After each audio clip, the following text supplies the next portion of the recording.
వార్తలకు స్వాగతం. వివరాల్లోకి వెళ్తే రాష్ట్రంలో ఎన్డీఏ కూటమి అధికారంలోకి వచ్చి 6 నెలలు పూర్తయిన విషయం తెలిసిందే. అభివృద్ధి కార్యక్రమాలతో కూటమి ప్రభుత్వం దూసుకెళ్తుంది. ఈ క్రమంలో డిప్యూటీ సీఎం పవన్ కళ్యాణ్ పార్వతీపురం, మన్యం, అల్లూరి సీతారామ జిల్లాలో పర్యటించనున్నారు. ఈ పర్యటన నిమిత్తం విశాఖకు చేరుకున్నారు. రాష్ట్రంలోని గిరిజన ప్రాంతాలకు డోలి మోతల కష్టం ఉండకుండా ప్రభుత్వం రోడ్లు నిర్మించనుంది. మన్యం, అల్లూరి జిల్లాలో మారుమూల గిరిజన గ్రామాల నుంచి ప్రధాన రహదారుల్ని కలిపేలా రోడ్లు వేయనుంది. 9 గిరిజన ప్రాంతాల్లో 48 కిలోమీటర్ల మేర రోడ్ల నిర్మాణం కోసం తాజాగా 49.73 కోట్లు మంజూరు చేసింది. 19 నూతన రోడ్లకు శంకుస్థాపనలు దాదాపు 36.71 కోట్ల వ్యయంతో 39.32 కిలోమీటర్ల మేర నూతన రోడ్ల నిర్మాణం జరగనున్నట్లు సమాచారం. రోడ్ల నిర్మాణంతో 55 గిరిజన గ్రామాలకు చెందిన 3782 మందికి డోలీల బాధ ఉండదు. నేడు ఈ 2 జిల్లాల్లో డిప్యూటీ సీఎం పవన్ కళ్యాణ్ పర్యటించి రోడ్లకు శంకుస్థాపన చేయనున్నారు. ముఖ్యమంత్రి గారితో గౌరవ ముఖ్యమంత్రి ఒక్క నిమిషం గౌరవ ముఖ్యమంత్రి శ్రీ చంద్రబాబు నాయుడు గారి ఆఫీస్కి వెళ్ళి ఆయన పేషీకి వెళ్ళి ఒకటి తెలియజేశాను. సార్ 70 సంవత్సరాల మనకి స్వాతంత్రం వచ్చిన తర్వాత కూడా ఇంకా పిల్లలు ఇబ్బంది పడతా ఉన్నారు. మన్యం ప్రాంతంలో రోడ్లు లేవు. ఎట్లయినా మీరు అంటే నిధుల కొరత ఉన్నప్పటికీ గత ప్రభుత్వం డబ్బులు సంపూర్ణంగా ఊడ్చేసింది. మీకు మద్యం మీద ధర పెంచి దాని మీద కూడా డబ్బులు చేసుకున్నారు. 25,000 కోట్లు భవిష్యత్తులో ఇంత తాగుతారని చెప్పి దాని మీద కూడా డబ్బులు తీసుకున్నారు. దాదాపు దాదాపు 15,000-20,000 కోట్ల రూపాయలు అప్పులు తీసుకున్నారు. ముఖ్యంగా 3 జిల్లాలకు సంబంధించిన ఆస్తుల మీద. ఇవన్నీ డబ్బులు తీసుకొని కూడా రోడ్డు వేయలేదు. మరి ఏం చేశారు అభివృద్ధి అంటే మీరు ఆలోచించండి. గత కాలంలో ఒక్క మంత్రి అన్నా వచ్చాడా? మీరు చెప్పండి. ఈ రోజున నేను అధికారం రాకముందు ప్రజల్లో ఉన్నాను. అధికారం వచ్చిన తర్వాత కూడా నేను మీకోసమే పనిచేస్తాను. ఇక్కడున్న యువతకి నేను ఇదే మీకు మాటిస్తున్నాను. ఈ రోజున మన సాలూరు నుంచి నేను ఒకటే మాటిస్తున్నాను. నేను మన మన్యం ప్రాంతాలు యువతకి ఉపాధి కల్పించేలాగా టూరిజం వైపు కానీ చాలా మంది ఇక్కడికి మీకు ఉపాధి అవకాశాలు కల్పించేలా నేను ఇక్కడున్న స్థానిక రాజకీయ నాయకులు, అన్ని పార్టీల రాజకీయ నాయకులతో పాటు మన గిరిజన వర్గ పెద్దలతోటి అందరితో మాట్లాడి ఒక బలమైన పరిష్కార మార్గం తీసుకుంటాం. అందుకే నేను ప్రతి 2 నెలలకు ఒకసారి 3 రోజుల పర్యటన పెట్టుకుంటాను మన జిల్లాలో. నేను ముఖ్యమంత్రి గారికి ఒకటే చెప్పాను. దాదాపు 4,000 గిరిజన తాండాలకి రోడ్లు కావాలి.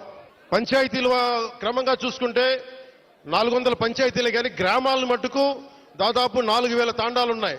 20 మంది నివసించేయి, 40 మంది నివసించేయి. ప్రతి ఒక్కరికి రోడ్డు వేయడానికి కష్టసాధ్యం కనుక ముందు మనం 3 విడతల చొప్పున అనుకున్నాం. ముఖ్యమంత్రి గారు నా దృష్టికి తీసుకొచ్చింది, ప్రధానమంత్రి గారి దృష్టికి మేము తీసుకెళ్లబోయేది. ఎక్కువ మంది కనుక మీరు తొందరగా రోడ్లు రావాలి అంటే 20 మంది ఒక చోట కాకుండా కనీసం 200 మంది 300 మంది ఒక చోట మీరు అందరూ ఉండగలిగితే రోడ్లు వెంటనే వచ్చేస్తాయి. కాబట్టి సమస్య ఏమవుతుందంటే జనాభా తక్కువ అవడం వల్ల డబ్బులు కేంద్ర ప్రభుత్వం నుంచి వచ్చేయి మనం అన్ని మిగిల్చుకొని ఈరోజు చేస్తున్నాం. ఈ రోజున మనం నరేగా మీరు ఇలా అరిచి మీ అభివృద్ధి మర్చిపోతున్నారు. మీరు అరిచి సినిమాలు సరదా, నిజంగా మనస్ఫూర్తి చెప్తున్నా, మీకు సినిమాలకి రావాలన్నా రోడ్లు ఉండాలి కదా.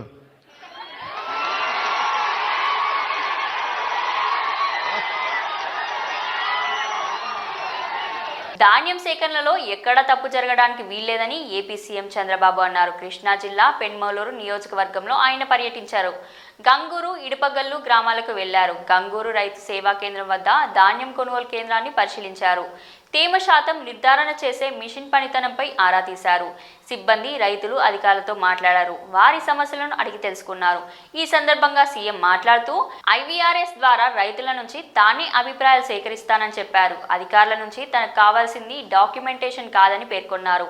రైతులకు సేవ చేసే విషయంలో ఇంప్రూవ్మెంట్ కనిపించాలని చెప్పారు. ఎక్కడ తప్పు జరిగినా కఠిన చర్యలు ఉంటాయి ఉంటాయని చెప్పారు. తేమ శాతం, ఇతరత్ర అంశాల్లో ఖచ్చితత్వం ఉండాలని ఆదేశించారు. రైతులకు IVRS పై స్వయంగా అవగాహన కల్పించారు. దాని ద్వారా ఫీడ్బ్యాక్ పంపాలని సూచించారు.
నేను పట్టించుకున్నాను కూలీలతో. వీళ్ళు ట్రాలీ పంపిస్తే ట్రాలీ మీద పంపించే ఇక్కడికి. నువ్వు ఆరబెట్టావా? నేను ఆరబెట్టాను, 8 రోజులు ఆరబెట్టానండి. ఎంత వచ్చింది? 16 వచ్చారు. ఓకే, మీకు ఏ ఇబ్బంది లేదు? ఏ ఇబ్బంది లేదండి. నేను తోలినన్ని కూడా ఎప్పుడు ఆరబెట్టి తోలుతాను, ఇప్పుడే కాదు ఎప్పుడు తోలుతాను. తూకాలు కూడా కరెక్ట్గా ఇస్తున్నా? కరెక్టేనండి, తూకాలు కరెక్టే. డబ్బులు కూడా కరెక్ట్గా వచ్చేస్తా? డబ్బులు వచ్చేసినాయండి. ఒక రోజులో పడిపోయినాయి, 24 గంటలు పడిపోయినాయి. ఇక లాస్ట్ ఇదే కుప్పనూరు పీడి డబ్బులు ఎకరం 56 సెంట్లు ఉంది, ఇవల్ల వేసుకొచ్చాను. ఇప్పుడు ప్రస్తుతం ఉండే సిస్టమ్ వల్ల నీకు సంతోషమేనా? ఏమండి? మంచిదని ఇప్పుడు మంచిదేనండి, బాగానే ఉంది. ఇప్పుడు మెషిన్ ఎక్కడి నుంచి వచ్చింది మీకు? హార్వెస్టర్ ఏమండి? కోతల మిషన్ బయటికి తెచ్చి ఊళ్ళో పెట్టారండి. మామూలుగా అద్దెకి నడుపుతున్నారు. ఓ 15-20 మిషన్లు వచ్చింది ఊరు మొత్తం మీద. గంట 3 వేలు కోతున్నారు. ఒకే రోజు వచ్చా 20? ఒకే రోజు కాదండి, 20 గ్యాప్ ఇచ్చి 15 తారీఖు నుంచి మొదలు పెట్టారండి. 20 తారీఖు 25 తారీఖు ఫుల్గా పోసారు కోతలు. ఈ మధ్య ఒకసారి ఒక జల్లు పడింది, ఏది 30 తారీఖు నాడు. ఆ జల్లుకు 2 రోజులు 3 రోజులు కోత ఆపారు. అది పిఠాపురం ప్రభుత్వ ఆసుపత్రిని AP medical services and infrastructure development chairman Chillapalli Srinivasarao సందర్శించారు. ఈ కార్యక్రమంలో వైద్య సేవలు మరియు మందుల గురించి అడిగి తెలుసుకున్నారు. అలానే 100 పడకల ఆసుపత్రికి సంబంధించిన ప్లాన్ను ఆయన పరిశీలించారు. ఈ సందర్భంగా మాట్లాడుతూ మా జనసేన అధినేత మరియు డిప్యూటీ సీఎం పవన్ కళ్యాణ్ ఎన్నికల సమయంలో ఇచ్చిన హామీ మేరకు పిఠాపురం ప్రజలకు 100 పడకల ఆసుపత్రి తీసుకువచ్చారన్నారు. పిఠాపురం 100 పడకల ఆసుపత్రి రాష్ట్రంలోనే ఒక రోల్ మోడల్ ఆసుపత్రిగా తీర్చిదిద్దామన్నారు. ప్రతి పేదవాడికి కార్పొరేట్ వైద్యం అందించాలనేది మా లక్ష్యమని తెలిపారు. ఆహ్లాదకరమైన వాతావరణంలో 100 పడకల ఆసుపత్రి నిర్మాణం చేస్తామని అన్నారు. అధునాతన టెక్నాలజీతో మరియు ఇన్ఫ్రాస్ట్రక్చర్తో నూతన ఆసుపత్రి అందుబాటులోకి తీసుకొస్తామని తెలిపారు.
మంగళగిరి సమీపంలో ఆత్మకూరులోని నిర్మల ఫార్మసీ కళాశాలలో నిర్వహించిన సెమీ క్రిస్మస్ వేడుకల్లో ఐటీ విద్యాశాఖ మంత్రి నారా లోకేష్ ముఖ్య అతిథిగా పాల్గొన్నారు. మంత్రి రాకకు పురస్కరించుకొని ప్రత్యేక ప్రార్థనలు నిర్వహించారు. అనంతరం కేక్ కట్ చేసి అందరికీ క్రిస్మస్ శుభాకాంక్షలు తెలిపారు. ఈ సందర్భంగా మంత్రి మాట్లాడుతూ యేసుక్రీస్తు ప్రబోధించిన ప్రేమ, దయ, కరుణ అందరూ అలవర్చుకోవాలని పేర్కొన్నారు. ఈ సెమీ క్రిస్మస్ వేడుకల్లో పాల్గొనడం నాకు చాలా ఆనందంగా ఉంది. సిస్టర్స్ నన్ను కలిసినప్పుడు నాకు చిన్నప్పటి పాఠశాల రోజులు గుర్తుకు వచ్చాయన్నారు. క్రిస్మస్ అంటే ప్రేమ, దయ, కరుణ. మనమేంటో ఇతరులకు తెలియజెప్పడం, ప్రతి ఒక్కరి పట్ల ప్రేమ, శాంతిని కలిగి ఉండాలని జీసస్ బోధించారు.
ఉండవల్లిలో ఉచిత వైద్య శిబిరంను మాదల గోవర్ధన్ రావు చారిటబుల్ ట్రస్ట్ ఏర్పాటు చేశారు. ఉచిత వైద్య శిబిరంలో వైద్య ఆరోగ్య శాఖ మాత్యులు శ్రీ సత్యకుమార్ యాదవ్ పాల్గొన్నారు. ఈ సందర్భంగా మాట్లాడుతూ నారా లోకేష్ స్ఫూర్తితో మెడికల్ క్యాంప్ ఏర్పాటు చేశామన్నారు. అధునాతనమైన పనిముట్లతో ప్రజలకి ఉచిత వైద్యం అందిస్తున్న మాదల గోవర్ధన్ రావు చారిటబుల్ ట్రస్ట్కి నా అభినందనలు అని తెలిపారు.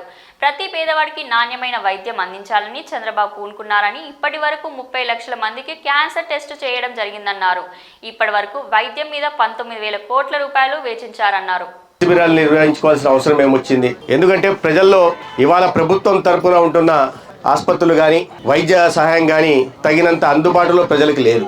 నిరంతరం ప్రజలతో సంబంధించిన విషయం ఏదైనా ఉందంటే ఆరోగ్యం. ఏ సమయంలో అయినా ప్రతిరోజు మన రాష్ట్ర జనాభాలో 1.25% మంది వైద్యశాలకు వెళ్లాల్సిన అవసరం ఉంటుంది ప్రతిరోజు. మీరు అర్థం చేసుకోండి, మనకు 5 కోట్ల జనాభా అనుకుంటే దాంట్లో 1.25% అంటే దాదాపు 6 లక్షల మంది ప్రతిరోజు హాస్పిటల్కి వెళ్లాల్సి. అయితే మనకున్న ఇవాళ ఇన్ని దశాబ్దాలుగా మనం నిర్మించుకున్న ఈ వ్యవస్థ ఇంతమందికి వైద్య సాయం అందించడానికి సరిపోవట్లేదు. కాబట్టి అనేక మంది ఈ విధంగా సామాజిక స్పృహ, సామాజిక బాధ్యత కలిగిన వాళ్ళు ముందుకొచ్చి వైద్య శిబిరాలు నిర్వహిస్తున్నారు. దానికి ప్రైవేట్ కళాశాలల సహాయం, సహకారం కూడా అందుతా ఉంది. నేను ఒక ఆరోగ్య శాఖ మంత్రిగా ఉంటూ అనుకున్న స్థాయిలో ఇన్ఫ్రాస్ట్రక్చర్ లేదని, అనుకున్న స్థాయిలో HR లేదని, అంటే డాక్టర్లు కానీ, పారామెడిక్స్ కానీ, నర్సింగ్ స్టాఫ్ లేదని కానీ ఒప్పుకోవడానికి నేనేం మొహమాట పడట్లా. రోజు రోజుకు జనాభా పెరుగుతుంది. దానికి అనుగుణంగా ఆ ప్రపోర్షనేట్ గా మనం అందించాల్సిన వైద్య సేవలు అందించలేకపోతున్నామనే భావన నాలో ఉంది. అది వాస్తవం కూడా. దానికోసమే కాస్త ప్రైవేట్ గతంలో కూడా మనం ఎప్పుడు తెలుసు, వైద్యం, విద్య మన జీవితంలో అన్నిటికన్నా ప్రధానమైనవి. చాలా మంది దాతలు, ఫిలాంథ్రఫిస్టులు ముందుకొచ్చి గతంలో మీరు ఎక్కడన్నా స్కూల్లో చూస్తే ఫలానా దాత స్థలం ఇచ్చాడనో, ఫలానా దాత కట్టించాడనో, ఫలానా దాత ఈ ఆసుపత్రి నిర్మాణానికి భవనం కోసం నిధులు ఇచ్చాడనో చూస్తుంటాం. ఎందుకంటే ప్రభుత్వం ఒకటే పూనుకుంటే సరిపోదు. సమాజంలో కాస్త ఇతర ప్రజల పట్ల సామాజిక బాధ్యత కలిగిన వాళ్ళు కూడా ముందుకొస్తేనే ఇవాళ ఇంత పెద్ద ఎత్తున పెరిగిన జనాభాకి మనం సరైన విద్య, వైద్యం అందించగలం. ఆ దిశగా ఇవాళ ఈ ప్రభుత్వం, కొత్తగా వచ్చిన ప్రభుత్వం ప్రయత్నాలు మొదలుపెట్టింది. ఇప్పటికీ వచ్చినప్పటి నుంచి 15 క్రిటికల్ కేర్ బ్లాకుల్ని మంజూరు చేయడం. ప్రధానంగా ఆరోగ్యం మీద దృష్టి పెట్టి రాష్ట్ర ముఖ్యమంత్రి గారు చంద్రబాబు నాయుడు గారు పదే సమీక్షలు నిర్వహిస్తూ ప్రతి ఒక్కరికి ఒక నాణ్యమైన అఫోర్డబుల్ వైద్య సేవలు అందాలని వారు కోరడం జరిగింది, ఆదేశించడం జరిగింది. దానికి అనుగుణంగానే మనం వచ్చినప్పటి నుంచి మొదటగా ఏదైనా రోగం బారిన పడిన తర్వాత వాళ్ళకి వైద్య సహాయం అందించడం కాకుండా ప్రివెంటివ్ మెజర్స్ తీసుకునే దిశగా ఇవాళ ప్రయత్నాలు మొదలు పెట్టాం. దాంట్లో భాగంగానే ఇవాళ 69 లక్షల మంది పిల్లలకి అంగన్వాడీలో ఉంటున్న 6 నెలల వయసున్న పిల్లల దగ్గర నుంచి ప్రభుత్వ కళాశాలల్లో చదువుతున్న స్కూళ్ళు కానీ పాఠశాల కళాశాలలో చదువుతున్న మొత్తం 69 లక్షల మందికి ఇవాళ వాళ్ళ స్కూల్ దగ్గరికి వెళ్ళి అంగన్వాడీ కేంద్రాలకు వెళ్ళి స్కూల్ దగ్గరికి వెళ్ళి 4 Ds 4 డిలేలు 4 D దీంతో ఏవైతే చిన్నప్పుడే వస్తే వ్యాధులు బారిన పడే అవకాశం ఉందో వాటిని గుర్తించి అటువంటి 44 రకాల వ్యాధులను గుర్తించి దానికి తగిన విధంగా చిన్నప్పటి నుంచే వైద్య సేవ అందించడానికి ప్రయత్నాలు మొదలుపెట్టాం. రాష్ట్రీయ బాల సురక్ష భాగంలో కేంద్ర ప్రభుత్వం సహకారం అందిస్తోంది. దాంట్లో 69 లక్షల మందికి, దీంట్లో ప్రధానంగా లోకేష్ గారి గురించి చెప్పాలి. ఎందుకంటే ప్రభుత్వ పాఠశాలల్లో చదువుతున్న ప్రతి ఒక్కరికి ముందుగానే ఏ రోగం బారిన పడే అవకాశం ఉందో గుర్తించాలని వారు కోరడం జరిగింది. దానికి అనుగుణంగానే ఇటీవల మీరు చూశారు పేరెంట్ టీచర్ మీటింగ్ సందర్భంగా అందరికీ హెల్త్ కార్డులు కూడా ఇవ్వడం మొదలుపెట్టాం. హెల్త్ రికార్డ్స్ అంటే చిన్నప్పటి నుంచే హెల్త్ రికార్డ్ మెయింటైన్ చేయడం, ఫలానా ఈ పిల్లకాయ ఈ అబ్బాయి ఈ ఫలానా బారిన పడే అవకాశం ఉంది కాబట్టి వాటిని ముందుగానే ప్రాథమిక దశలోనే గుర్తించి దానికి అనుగుణంగా వాళ్ళకి చికిత్స అందించడం ద్వారా రాబోయే రోజుల్లో వారు ఆరోగ్యవంతంగా ఉండేలాగా ప్రయత్నాలు మొదలుపెట్టి. రెండోది ప్రధానంగా మనం మొదలుపెట్టింది గొప్పగా చెప్పుకోవాల్సిన విషయం ఏంటంటే మొట్టమొదటి రాష్ట్రం మనం దేశంలోనే ఆంధ్రప్రదేశ్. ఈ రాష్ట్రంలో ఉంటున్న 4 కోట్ల మందికి క్యాన్సర్ స్క్రీనింగ్ పరీక్షలు మొదలుపెట్టాం. తిరుమల ప్రశాంతతను దెబ్బతీసేలా కొండపై ఎవరు రాజకీయ వ్యాఖ్యలు చేసినా సహించేది లేదని టీటీడీ చైర్మన్ బిఆర్ నాయుడు హెచ్చరించారు. ఈ మేరకు ఆయన ఎక్స్లో పోస్ట్ చేశారు. తిరుమల పవిత్ర క్షేత్రం, ఇది రాజకీయ వేదిక కాదు. ఎవరు రాజకీయంగా తిరుమలను వేదికగా చేసుకున్నా చర్యలు తప్పవని గతంలోనే హెచ్చరించామన్నారు. తిరుమల పవిత్రను కాపాడే విషయంలో వెనుకడుగు వేయకూడదని మా పాలక మండలి తొలి సమావేశంలోనే ప్రత్యక్ష ఎజెండాగా ఈ విషయాన్ని చర్చించి నిర్ణయం తీసుకున్నామన్నారు. కొండపై రాజకీయ వ్యాఖ్యలు చేసే ఎంతటి వారైనా ఉపేక్షించేది లేదని, ఇటీవల తెలంగాణకు చెందిన ఒక నేత తిరుమల వేదికగా రాజకీయ వ్యాఖ్యలు చేయడాన్ని తీవ్రంగా పరిగణిస్తామని, అతనిపై చర్యలకు ఆదేశిస్తామని బిఆర్ నాయుడు పేర్కొన్నారు.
రోడ్డు ప్రమాదాలపై హైకోర్టు ఆగ్రహం వ్యక్తం చేసింది. హెల్మెట్ లేకుండా డ్రైవ్ చేసే జూన్ నుంచి సెప్టెంబర్ వరకు 667 మంది ప్రాణాలు పోగొట్టుకున్నారు. ఈ విషయంపై హైకోర్టు సీరియస్ అయింది. మోటార్ వాహనాల చట్టం అమలు చేయడంలో వచ్చిన ఇబ్బంది ఏంటని ప్రశ్నించింది. సీసీ కెమెరాలు చూసి చర్యలు తీసుకునే విధానం తగ్గించి నేరుగా రోడ్లపైనే పోలీసులు నిలబడి చలాన్లు వసూలు చేయాలని సూచించింది. హెల్మెట్ ధరించడం తప్పనిసరి చేయాలంటూ తాము ఇచ్చిన ఆదేశాలను పోలీసులు ఎందుకు లైట్ తీసుకుంటున్నారని హైకోర్టు ప్రశ్నించింది. హైకోర్టు ప్రధాన న్యాయమూర్తి జస్టిస్ ధీరజ్ సింగ్ ఠాకూర్ నేతృత్వంలో ధర్మాసనం పోలీసులు కఠినంగా వ్యవహరించాలని ఆదేశించింది. పోలీసులు నేరుగా రోడ్లపై ఉంటే నేరాల సంఖ్య కూడా తగ్గుతుందని అభిప్రాయపడింది. అక్కడే హెల్మెట్ ఉందా లేదా చూసి రికార్డుల తనిఖీ అన్ని జరిగిపోతాయన్నారు.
భయాందోళన మొదలైందని, రియల్ ఎస్టేట్ కుప్పకూలిందని బీఆర్ఎస్ ఎమ్మెల్యే మల్లారెడ్డి అన్నారు. బీఆర్ఎస్ హయాంలో తెలంగాణ రాష్ట్రం అంటే ప్రపంచమంతా మారుమోగిపోయింది. హైడ్రా వచ్చాక అంత కుప్పకూలింది. హైడ్రా ఏం తప్పు చేయలేదు, కానీ నగరానికి దిష్టి తగిలింది. శనివారం పొద్దున్నే వెళ్ళి ఇల్లు కూలగొట్టాల్సిన అవసరం ఏముంది? ఇంకా 4 ఏళ్ళు ఉందిగా, నెమ్మదిగా చూసుకుంటూ వెళ్ళండి అని అసెంబ్లీలో వ్యాఖ్యానించారు. హైడ్రా భారతదేశంలోనే మన హైదరాబాద్ అంటే, తెలంగాణ రాష్ట్రం అంటే ప్రపంచమంతా మోగిపోయింది అధ్యక్ష. ఐటీ రంగంలో కానీ, ప్రతి ఒక్క డెవలప్మెంట్లో కానీ, ప్రతి దాంట్లో కూడా హైడ్రా వచ్చినాక ఒక్కసారి హైడ్రా ఏం పెద్ద తప్పు పని చేయలే, కానీ హైడ్రా వచ్చినాక ఒక భయాందోళనతో మొత్తం కుప్పగొలిపోయింది అధ్యక్ష. హైదరాబాద్ సిటీ దిష్టి తగిలిపోయింది అధ్యక్ష. నువ్వేమన్నా అనుకో, ఎందుకంటే నాకు పెద్ద ల్యాండ్ బ్యాంక్ ఉంది, నాకు పెద్ద విద్యా సంస్థలు ఉన్నాయి, నాకేం నష్టం లేదు, నేనేం ఎఫ్టీఎల్లో లేను, బఫర్ జోన్లో లేను. నేను జనరల్గా చెప్తున్నా, అభివృద్ధి అమెజాన్, గూగుల్, ఫేస్బుక్, యాపిల్ లాంటి కంపెనీలు అమెరికా తర్వాత ఇక్కడ మన హైదరాబాద్ తెచ్చిండు మన కేటీఆర్ అధ్యక్ష. హెడ్ క్వార్టర్స్ ఈయనే ఉండే అధ్యక్ష. ఐటీలా మనం కర్ణాటక బెంగళూరు ఇచ్చినాం అధ్యక్ష. ఇక్కడ 9 లక్షల మంది ఉద్యోగాలు చేస్తున్నారు, ఐటీ ఉద్యోగాలు. పెద్ద పెద్ద ప్రపంచం అంతా కూడా హైడ్రా తీసుకొచ్చి పెద్ద పెద్ద వాళ్ళకు బుగులు పట్టిపోయింది అధ్యక్ష. గరీబ్ వాళ్ళు అయితే గుండెలు వలిగిపోయినాయి అధ్యక్ష. మరి అది ఎందుకు తెచ్చిర్రో ఏమో మళ్ళీ నాకు అర్థం కాదు. ఇప్పుడు ఒకటి అధ్యక్ష, ఇప్పుడు నాయే కొన్ని ఎఫ్టీఎల్ ఉన్నాయనుకో, ఎగ్జాంపుల్ చెప్తా సిద్ధార్థ బాబానా, మన ఇంట్లో మన సెల్ ఫోన్లో చూస్తే మన భూమి వన్ జర్సెప్టీ ద ఫ్లో అయిపోతుంది అన్న. మీకు దండం పెడతా, మీరంతా చాలా మేధావులు. మన ఇంట్లో కూర్చొని కూడా మన పొలం హైడ్రాల్ ఉందా, చెరువు ఎఫ్టీఎల్ ఉందా, బఫర్ జోన్లు ఉందా చూసుకోవచ్చు. అంత టెక్నాలజీ వచ్చింది. గూగుల్లోకి పోతే చూసుకోవచ్చు. చూసి ఎవరెవరికి ఉందో ముందే నోటీసులు ఇచ్చి ఓపికతో అర్జెంట్ ఏముంది, తెల్లారి శుక్రవారం పొద్దుగల్లే పోయి శనివారం పొద్దుగల్లే పోయి కూలగొట్టాలని ఏముంది అధ్యక్ష. నిదానంగా వాళ్ళు కూడా మన తెలంగాణ ప్రజలే, వాళ్ళంతా కూడా మీరు ఓటేస్తేనే మనం మంత్రిలో కూర్చున్నాం. మనం అంత ఆదల బాధ ఆధార్ చేసేది, టెన్షన్ చేసేది ఏం అవసరం. మంచిగా నోటీస్ ఇచ్చి, బాబు చేంజ్ చేసుకో, మార్చుకో, చూసుకో, నీకు ఇది ఇస్తాం, గరీబోడు ఉంటే ఇది ఇస్తాం, ఈ బెడ్రూమ్లకు అని నిమ్మడంగా చేస్తే అయిపోయాయి కదా. ఇంకా 4 ఏళ్ళు ఉంది కదా మీకు. ఈ ఏడాదిలోనే ఫస్ట్ ఇయర్లో చేయాలని ఏముంది, అన్ని కొన్ని చేసుకుంటా ఉండి. రియల్ ఎస్టేట్ అయితే అధ్యక్ష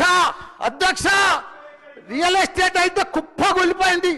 ఏదైనా పెళ్లికి అమ్ముదామన్నా కొంటలేరు ఎవరు, పైసల రొటేషన్ లేదు, వ్యాపారాలు లేవు, బిజినెస్ లేవు, ఏమీ లేవు అధ్యక్ష. దయచేసి మీరన్నీ కూడా ఆలోచన చేయాలని మంత్రులు కూడా ఉన్నారు, అందరికి కూడా చెప్తున్నా, అందరికి కూడా చిత్తూరు నగరాన్ని స్మార్ట్ సిటీగా అభివృద్ధి చేద్దాం అనే అంశంపై చిత్తూరు శాసనసభ్యులు గురిజాల జగన్మోహన్ అధ్యక్షతన అన్ని వర్గాల ప్రజలతో సలహాల స్వీకరణ కార్యక్రమంలో పలువురు పాల్గొన్నారు. ఈ సందర్భంగా మాట్లాడుతూ భవనాలు కోల్పోయే వారికి నష్టపరిహారం ఇవ్వాలని కోరారు. ఈ 6 నెలల్లో చిత్తూరుకి ఏమి అవసరం అనేది ఫస్ట్ స్టడీ చేశారు. 1980లో ఎన్హాన్స్ 18 ప్రకారం 100 అడుగుల రోడ్డు ఉంది Chittoor high road, connecting to Vellore, అది ఇది అని అన్ని డాక్యుమెంట్స్ అంతా చూపించి రకరకాలుగా ఎందుకు కాలేదు ఏమి అని నేను ఎంక్వైరీ చేస్తే మున్సిపల్లో ఒకరు మేబీ పూర్తిగా వెళ్ళిపోతుందని వారు ఆవేదనకి ఇంకొక నలుగురికి ఇంకొక 10 మంది, అలా మేబీ 250 మెంబర్స్ అందరూ ఎవరైతే బిల్డింగ్ ఓనర్స్ ఉన్నారో మేము కోల్పోతున్నాము అని ప్రాపర్గా మాకు ఏ ఎమ్మెల్యే కానీ ఏ అధికారి కూడా చెప్పలేదు. కాబట్టి మాకు కొన్ని అపనమ్మకాలు, కన్ఫ్యూజన్లు ఉన్నాయి. వీటన్నిటినీ తీర్చగలిగితే మేము చిత్తూరు అభివృద్ధికి మేమందరూ కూడా ముందుకు వచ్చి ఇవ్వడానికి సిద్ధంగా ఉన్నాము అన్నారు. సో మొదటగా వారు అంత మాత్రం అర్థం చేసుకొని వచ్చి మాట్లాడినందుకు ముఖ్యంగా హైరోడ్ ఓనర్స్ అసోసియేషన్ వారికి నా ప్రత్యేక ధన్యవాదాలు. ఇక్కడ నేను ఎమ్మెల్యేగా మీ అందరి దగ్గర ఓటు వేయించుకునేది ఏ ఒక్కరు ఆస్తులు కొట్టడానికో లేదా పెట్టుకోవడానికో లేదా ఇబ్బంది పెట్టడానికి అయితే మాత్రం కాదు. ఇది ప్రతి ఒక్కరూ తెలుసుకోవాలి. నేను ఈ చిత్తూరులో పుట్టి పెరిగి ఇక్కడ సరైన వాతావరణము, వ్యాపారానికి అనుకూలత లేదు కాబట్టి నేను కూడా ఇంకొక రాష్ట్రానికి వెళ్ళాల్సి వచ్చింది. అదే మీరు గమనిస్తే వ్యాపార పరంగా మాత్రం చెప్తా, ఎందుకంటే ప్రతి ఒక్కరూ మేము నష్టపోతున్నాం అంటున్నారు. నేను మీ అందరికీ చెప్పేది ఒకటే, తరచూరు ఎక్స్ప్రెస్ రోడ్ ఏదైతే వచ్చింది, Chennai Bengaluru express highway road ఏదైతే వచ్చింది, అలాగే బుల్లెట్ ట్రైన్ ఇప్పుడు Chennai Chittoor Tirupati, Chennai Chittoor via Hoskote, Bengaluru, Mysuru bullet train కూడా కేంద్రం అనౌన్స్ చేసింది. ఈ 3 ప్రాజెక్టులు కూడా చాలా ముఖ్యమైన ప్రాజెక్టులు. జనాలని అటు ఇటు ట్రాన్స్పోర్టింగ్కి కానీ, లాజిస్టిక్ ట్రాన్స్పోర్టింగ్కి కానీ వీటన్నిటికీ చాలా అనుకూలమైన వాతావరణం. ఎందుకంటే ప్రతి సంవత్సరం జనాభా పెరుగుతూ పోతున్నాం. జనాభా పెరుగుతుంది కానీ రోడ్లు పెరగలేదు. ఎప్పుడైతే రోడ్లు ఇన్ఫ్రాస్ట్రక్చర్ డెవలప్మెంట్ రాదో ఆ ఊరు చూడడానికి చీకటిగా ఉంటుంది. ఆ ఊరు చిత్తూరుకు వచ్చినాక ఫస్ట్ గమనించింది ఏమిటంటే ప్రతి ఒక్కరు మన ఇంటిని మనం ఎలా అభివృద్ధి చేయాలి, లేదా నాకు నేను ఎలా అభివృద్ధి చెందాలని ఆలోచిస్తామో సమాజం కూడా అభివృద్ధి చెందాలి, ఊరు అభివృద్ధి చెందాలి. ఊరు అభివృద్ధి చెందితే మనం కూడా అభివృద్ధి చెందుతాము అనే ఆలోచన చాలా తక్కువ మందిలో ఉంది. అది మేబీ అప్పుడైనా మాట్లాడడం ఒక 2-3 చూసినప్పుడు అనిపించింది, మేము మొత్తం కోల్పోతున్నాం అన్నారు. ఖచ్చితంగా మీరు ఎవరైతే కోల్పోతారనే భావన ఉందో ఆ లిస్టు ప్రకారం ప్రతి ఒక్క ఇంటికి నేను వచ్చి మీ కష్టాన్ని నిజాయితీగా తెలుసుకొని ఏ రకంగా మీకు న్యాయం చేయగలిగితే అది మీరు సంతోషపడతారో ఆ రకంగా మంచి నిర్ణయం తీసుకొని మీ ఆస్తులంతా రోడ్డు వేయడానికి ఇచ్చేది జరుగుతుంది. తప్పితే నేనేమి ఏకాఏకీగా వచ్చి మీ రోడ్లన్నింటినీ వైడనింగ్ చేసే మీ ఆస్తులు పెట్టుకునేకైతే కాదు. గన్నవరం అగ్రిపల్లి రోడ్లో రోజుకి చెత్త పేరుకుపోతుంది. ఏళ్లు గడుస్తున్నా, ప్రభుత్వాలు మారినా, పాలకులు మారినా చెత్త సమస్య మాత్రం తీరడం లేదు. దీనివల్ల వాహనదారులు ఇబ్బందులు పడుతున్నారు. ఈ నేపథ్యంలో చెత్త సమస్యను నివారించేందుకు స్థానిక ఎమ్మెల్యే యార్లగడ్డ వెంకట్రావు 3 పంచాయతీల మీద 56 లక్షలు నిధులతో వాహనం కొనుగోలు చేశారు. పంచాయతీలో 2 ట్రాక్టర్లు ఉండి కూడా బయటకు తరలించే పంచాయతీ అధికారులు ప్రయత్నం చేయడం లేదు. ఎమ్మెల్యే ఈ సమస్యపై సత్వరమే దృష్టి పెట్టాలని పలువురు కోరారు.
వార్తలు సమాప్తం. నమస్కారం.